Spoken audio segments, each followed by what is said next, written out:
하나님의 은혜가 이 시간 우리 모두에게 충만하시기를 기원드립니다. 예수님께서 사복음서 가운데 기적을 베풀어 주시고 그것이 기록되어 있는 것은 오병이어 기적이 유일합니다. 이 오병이의 기적은 구약 이스라엘 백성들이 가나안 땅을 향해서 광야길을 갈 때 하늘에서 내리는 만나를 먹은 사건을 연상케 하는 것이 오병이의 사건입니다. 광야에서 하늘에서 내리는 만나를 먹었던 기적을 체험한 그들은 만나를 먹었음에도 불구하고 자신들을 구원하시고 인도하시는 그 약속의 하나님, 신실하신 하나님을 신뢰하지 못함으로 광야길을 가던 이스라엘 백성들은 대부분 가나안 땅에 다 들어가지 못했어요. 하늘에서 내리는 기적 만나를 먹었음에도 불구하고 가나안 땅에 들어가지 못했어요. 약속의 땅, 그리고 출애굽을 해서 광야길을 가는 그 목적에 있어서 상실을 하고 하나님의 놀라운 기적을 보았음에도 불구하고 가나안 땅에 들어가지 못하고 광야에서 거의 다 죽고 말았습니다. 오랜 세월, 수천 년이 지난 뒤에 본문의 유대인들도 벳세다 들녘에서 예수님께서 베풀어 주시는 이 오병이어의 기적의 음식, 기적의 떡을 먹었음에도 불구하고 예수님이 누구인지 깨닫는 일에 실패했습니다. 기적을 보고 기적의 떡을 먹었음에도 불구하고 예수님이 누구인지 깨닫는 일에 실패했어요. 예수님께서는 자신이 하늘에서 내려온 떡이라고 말씀을 하십니다. 여러분 41절 상반절에 보면 이렇게 말씀이 기록되어 있죠. 자기가 하늘에서 내려온 떡이라 하심으로 예수님께서는 자기 자신이 하늘에서 내려온 떡이다 이렇게 말씀해 주셨어요. 그러자 그 이야기를 듣는 유대인들은 이렇게 수군거려요. 아니 자기가 하늘에서 내려온 떡이라고? 내가 예수의 부모를 다 아는데 하늘에서 내려온 떡이라고 이게 말이 되느냐? 이렇게 예수님께서 하늘에서 내려온 떡이라는 그 말에 문제가 있는 것처럼 전혀 동의하지 못한다는 그런 의미에서 옆에서 막 수군거려요. 그래서 41절 하반절에도 보시면 유대인들이 예수에 대하여 수군거려. 이제 42절 한번 읽어보겠습니다. 여러분 42절 우리 같이 함께 읽겠습니다. 시작. 이르되 이는 요셉의 아들 예수가 아니냐. 그 부모를 우리가 아는데 자기가 지금 어찌하여 하늘에서 내려왔다 하느냐. 예수님은 자신을 하늘에서 내려온 떡이라 그러고 그 말을 듣는 유대인들은 아니 예수가 어릴 때 성장했던 것을 다 알고 그의 부모가 우리를 아는데 어떻게 하늘에서 내려왔는가 이렇게 말을 하는 거예요. 하늘에서 내리는 만나를 먹은 구약의 이스라엘 백성들 여러분 그들은 어떻게 되었습니까? 기적의 떡을 먹고도 기적의 현장에 있었음에도 불구하고 하나님을 신뢰하는 마음이 없어서 약속의 땅에 들어가지 못했어요. 참 여러분 아이러니하지 않습니까? 기적만 체험하면 하나님께서 주시는 그 존재성만 인정을 해주면 다 하나님을 잘 믿을 것 같고 하나님의 철두철미하게 그 약속대로 순종할 것처럼 하는데 그렇지 않다는 걸 보여줘요. 여러분 믿음이 없이는 하나님을 기쁘시게 못해요. 아멘입니까? 아무리 이런저런 걸 해도 하나님의 약속을 믿는 믿음, 신뢰하는 믿음이 없으면 하나님을 기쁘시게 못해요. 기적의 떡, 만나를 먹은 사람이 여러분 가나안 땅에 들어간 것은 기적의 떡을 먹었기 때문이 아니에요. 만나를 먹었기 때문에 가나안 땅에 들어간 것이 아니라 하나님의 약속의 말씀을 믿은 사람만이 가나안 땅에 들어갔어요. 수많은 사람들이 그 광야에서 하늘에서 내리는 만나를 먹었거든요. 그런데 실제적으로 약속의 땅 하나님께서 주신 그 가나안 땅에 들어간 사람은 기적의 떡을 먹은 사람이 들어간 게 아니고 하나님의 말씀을 신뢰한 사람이 들어갔어요. 이것처럼 어느 누가 영생의 구원을 받는가? 그것은 오병이의 기적을 떡을 먹은 사람이 아니라 예수님을 하나님의 아들, 예수님을 나의 구원자로 믿는 사람이 영생을 받습니다. 하나님과 나와 하나님의 말씀 안에서 바른 관계를 맺고 평생을 살아가고 죽는 그 순간에 그 바른 관계를 유지한 사람만이 하나님 나라에 들어가요. 이제 예수님께서는 한술 더 떠셔서 이렇게 말씀하십니다. 자신의 살과 자신의 피를 먹지 않으면 영생을 받을 수 없다. 그런데 여러분, 구약의 레위기 말씀을 기억하는 사람들은 이 말씀 자체가 큰 걸림돌이 돼요. 걸림돌이. 여러분, 구약의 레위기는 피를 먹게 되어 있습니까? 먹지 말게 되어 있습니까? 그렇죠. 먹으면 안 돼요, 피를. 그런데 예수님께서는 하시는 말씀이 하늘에서 내려온 떡이라고 자신을 말씀하시지 않나.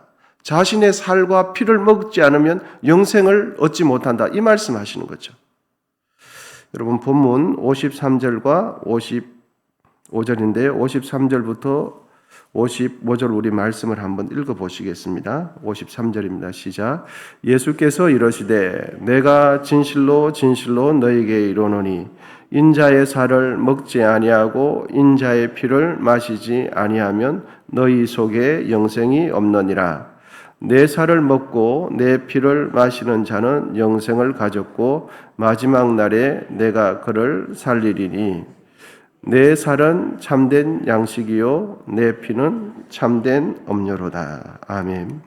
예수님의 살과 피를 마셔야 영생을 얻는다라는 이 말은 그때 당시 유대인들은 아마 식인을 생각했던 것 같아요. 실제적으로 사람의 살과 피를 마시는 걸 생각했던 것 같습니다. 예수님께서 하신 말씀은 결코 그런 의미가 아닐 것입니다.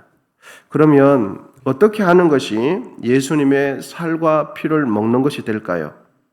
그것은 오늘 본문에 명시해 주는데 예수님의 살과 피를 먹는다는 의미는 40절에 기록되어 있는데요.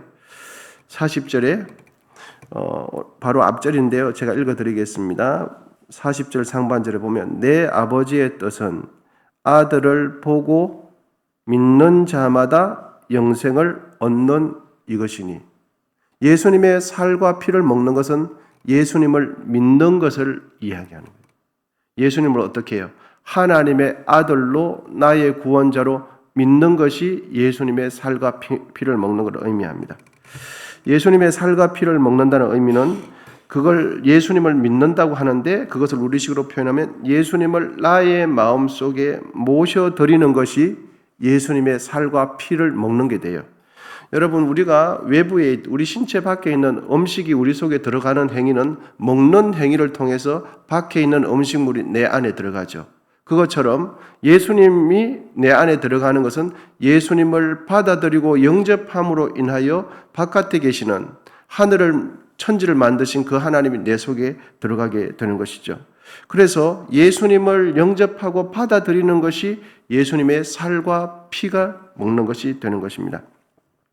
40절에는 아들을 보고 믿는 것이 영생이라 되어 있지만 54절에 보면 예수님의 살과 피를 마시는 자는 영생을 가졌다 기록되어 있습니다. 모두 같은 의미죠. 예수님을 나의 구주로 믿고 내 속에 모셔드리는 것, 이것이 예수님의 살과 피를 먹는 것이 됩니다. 예수님을 진실로 나의 마음에 모셔드릴 때 우리에게는 영생이 선물로 주어지는 것입니다. 예수님을 나의 구주로 모셔드려서 내 마음속에 계시면 예수님의 십자가 죽음이 내 죽음이 되는 거죠. 예수님이 내 안에 계시면 예수님의 부활이 누구의 부활이 되겠습니까? 내 부활이 되는 거죠. 그래서 예수님 안에 있는 자는 새로운 사람이 됩니다. 예수님이 나를 위하여 십자가 위에서 죽으셨고 죽은 지 3일 만에 부활하신 것, 이것이 믿어진다는 것 자체가 얼마나 감사한 일인지 모릅니다. 이것이 믿어지는 것이 기적이에요. 보지도 못한 예수, 수천 년 전에 있었던 예수, 우리나라 백성도 아니고 우리나라 국민도 아니잖아요. 혈통도 달라요. 그런데 그것이 믿어진다는 것이 너무 놀라운 거죠. 여러분, 이제 말씀을 정리하도록 하겠습니다. 초자연적인 기적을 체험해야 구원을 받는 게 아닙니다. 우리는 기적만 체험하면 모두 해결될 것처럼 하지만 그렇지 않습니다. 많은 초자연적인 기적, 놀라운 기적을 경험하고도 구원에서 떨어지는 사람들이 많이 있습니다. 기적을 자신이 행하고도 구원을 받지 못한 사람들이 많아요. 병을 낫는 기적을 체험하고 정말 집안이 다 망했는데도 하나님의 은혜로 그 집안이 살아났음에도 불구하고 그런 기적을 체험했음에도 불구하고 구원에서 떨어지는 사람이 많습니다. 영생의 구원은 예수님이 누구인지를 바로 깨닫고 믿고 그분을 절대적으로 의지하고 신뢰할 때에 우리에게 구원이 주어지는 거예요. 광야길을 가던 이스라엘 백성들 하늘에서 내리는 만나를 먹었어요. 그리고 40년, 수십 년 동안 옷이 헤어지지 않는 기적도 경험했어요. 신발이 떨어지지 않아요. 수십 년 동안 광야길을 갔는데 그런 기적을 체험하고도 가나안 땅에 들어가지 못했어요. 누구만 들어갔냐? 하나님의 약속의 말씀을 붙드는 사람만 들어갔어요. 오병이의 기적. 여러분, 어린아이가 먹을 양식, 떡 5개, 그리고 이렇게 간이 되어 있는 생선 2마리, 어린아이의 양식점 되는 것 같습니다. 그런데 그 양식이 장정만 5,000명 먹고도 12바구니 남았어요. 그 기적의 현장에 있었던 그 무리들이 예수님을 십자가에 못 박도록 이야기를 해요. 여러분, 그러므로 우리가 정말 추구해야 될 것은 초자연적인 기적이 아니에요. 정말 예수님의 말씀을 내 가슴 속에 모셔드리고 그 말씀을 내가 순종하며 따라가고 그 말씀을 신뢰하는 것이 필요합니다. 언제나 하나님과 바른 관계를 맺는 게 필요한 거죠. 저도 하나님을 깊이 알기 전에는 그런 기도를 참 많이 했습니다. 첫 번째로는 하나님이 살아계신다는 것을 증명해달라. 그리고 하나님 나에게도 기적을 보여달라. 그런 기도를 참 많이 했습니다. 그리고 기적이 어느 누구도 부인하지 못하는 기적을 한번 경험하면 제가 바뀌는 줄 알았어요. 완전히 새 사람 되고 온전히 예수님만을 위해서 사는 사람이 되는 줄 알았어요. 그런데 여러분, 그것이 오래 못 가요. 기적을 경험하고도 오래 못 가요. 오래 못 가요. 1년을 못 가요. 병이 낫는 기적, 여러 가지 기적을 경험하고도 오래 가지 못해요. 그리고 강팍한 마음은 어느 순간에 그 기적을 경험했던 그 기적 이전에 썰물처럼, 밀물처럼 우리 가슴 속에 쑥 들어와서 그 습관이 안 바뀌어요. 여러분, 오병이어의 기적을 경험한 사람들은 다 예수님을 바로 깨닫지 못했어요. 정말 우리가 깨달아야 할 것은 기적, 내가 필요한 떡을 먹는 것이 아니라 하나님의 약속을 믿는 겁니다. 그 말씀을 믿고 의지하면서 말씀을 신뢰하는 우리 모두가 되기를 축원드립니다. 기도하겠습니다.